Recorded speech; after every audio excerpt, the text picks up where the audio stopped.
sono delle proposte di referendum che come Consiglio regionale voteremo nei prossimi giorni.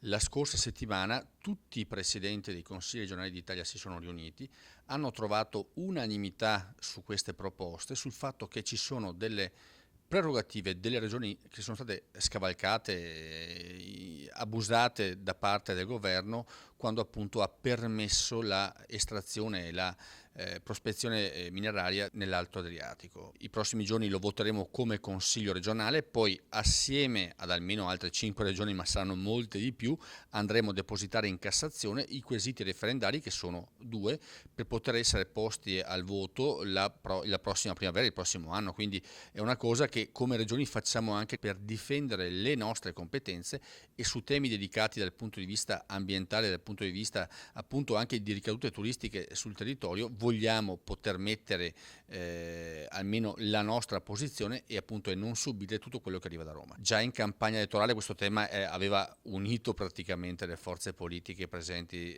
in campagna e anche i candidati, quindi mi aspettavo una larga convergenza. Sinceramente l'unanimità è una cosa gradita, ma l'abbiamo visto come clima anche all'interno di tutti i consigli regionali d'Italia. Condividiamo questa proposta di referendum perché sappiamo quale relazione ci sia tra le trivellazioni e le estrazioni in Alto Adriatico e la subsidenza della nostra regione, che interessa, voglio dire, il Polesine quanto Venezia stessa, quindi siamo di fronte a un patrimonio dell'umanità che vogliamo salvaguardare. Abbiamo chiesto che su questo però si prosegua con un approfondimento tecnico-scientifico, così come intendiamo portare avanti questo tema nel più ampio dibattito sulle politiche energetiche e il cambiamento climatico. Non dimentichiamoci che a fine anno c'è la conferenza del clima e tutti i paesi sono impegnati a ridurre le emissioni di anidride carbonica, quindi vuol dire ridurre i consumi di idrocarburi e vuol dire ridurre le estrazioni di idrocarburi. Il Movimento 5 Stelle si pone senza se e senza ma contro le trivellazioni. Il nostro territorio è la più grande ricchezza che abbiamo e questo va preservato. Guardiamo a un futuro con energie rinnovabili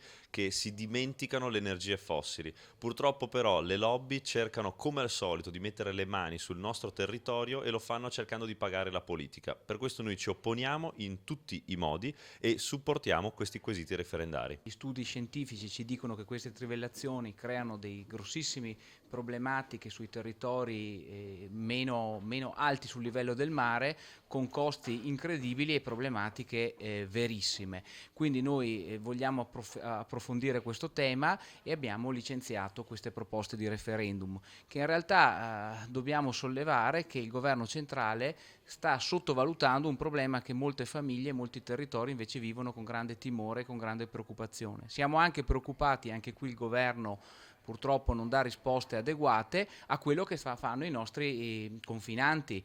Parlo in particolare della Croazia e in altri stati, che trivellano senza preoccuparsi di quello che può capitare.